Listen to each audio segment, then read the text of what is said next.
Almighty Father. I was with Jesus across America. There's so many testimonies from pastors, parishes of unity that this has brought. Sarah Cahill will move forward on her walk with Christ while she reflects on what she was part of. A historic spiritual and physical journey that went for 2 months. Covering ground throughout the American Midwest, Sarah and a small group of young adult pilgrims traveled the entire way. I leave thinking the harvest is ready. The seeds are planted and the faith is alive. If you've ever crossed the mighty Mississippi River, go all the way up to the river's source at Lake Itasca in northern Minnesota. That's where this all began. A lot of people don't know this, but the Mississippi River was originally called the River of the Immaculate Conception. Named by a Catholic missionary after Mary, the Virgin Mother of God, fittingly, this leg of the National Eucharistic Pilgrimage was named the Marian Route. It kicked off from Lake Itasca in mid-May, then winded its way through 4 states, headed to the National Eucharistic Congress. The pilgrimage made around 200 stops as it crisscrossed throughout the Midwest, passing through the countryside, small towns, and big cities like Chicago. And along the entire route, crowds of people joined in to follow a gold vessel which appears to hold a piece of bread inside. Surprised to see people walking out of the church in this processional kind of way. We met people like David in Illinois who just happened to witness all this. And I wasn't sure what was going on. Sarah told us during the pilgrimage, encounters with confused or curious people out in public, like David, provided an opportunity to share the faith and explain what that piece of bread really is. There's no other way to say it besides that's Jesus. We believe that's Jesus. Who is the person in the Eucharist? Jesus. All these people are here for the same reason, for the same person. Just the King making his way through our land and praying for the healing of our land. Bishop Andrew Cousins, the chair of the National Eucharistic Congress, believes the effect of this pilgrimage is hard to determine in the present moment as it comes to a close, but he thinks it could be transformative. Because we brought the Lord literally to the streets of our country. What happens to those people who along the way are touched by the Lord? Who knows how many people witnessed this pilgrimage as it slowly, spiritually pushed along. For the sake of this sorrowful passion.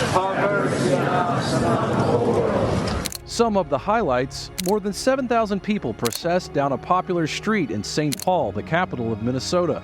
They walked by the governor's mansion, and many gathered for prayer at the cathedral. Pilgrims traveled the quiet country roads of southern Minnesota after the celebration of Mass with Bishop Robert Barron, who told us the Eucharist brings together people from all walks of life. Our unity is more fundamental and more basic than our differences. Start with that and find it precisely in the Eucharist. Into Wisconsin, the journey continued on nature trails and even traveled by boat in the Diocese of Green Bay before it reached one of its most significant stops. The Queen of Heaven appeared here, which is really astounding when you think about it.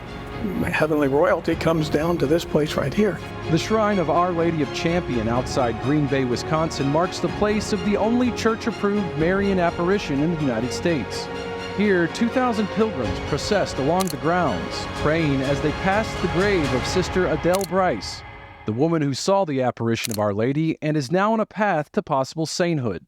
Bishop David Ricken of Green Bay told us how Mary's help leads souls to Jesus. The closer you get to Mary, the closer you're going to get to Jesus, and especially his presence in the Eucharist.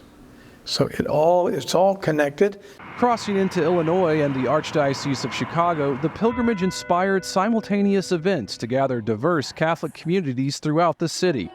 Adoration hosted by the Asian Catholic Initiative, Mass at St. Moses the Black Catholic Church, and Eucharistic devotions prior to food and fellowship with young adults. There was also time for service. Mostly what we have is things like diapers. We saw Chicago Catholics spend time in adoration, then organize care packages for pregnant women in need and homeless individuals.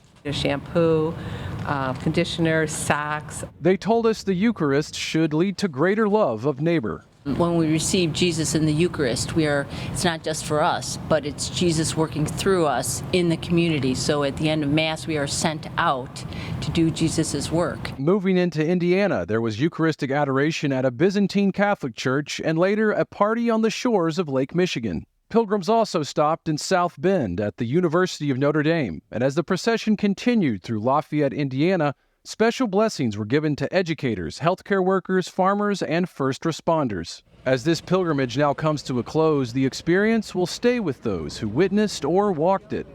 Like, it just really fills you with hope and it fills you with joy. And for those who didn't have the chance to join in, God is there waiting for us in the tabernacle. He's just waiting. He's at every church, and so go find him there. Mark Irons, EWTN News In Depth.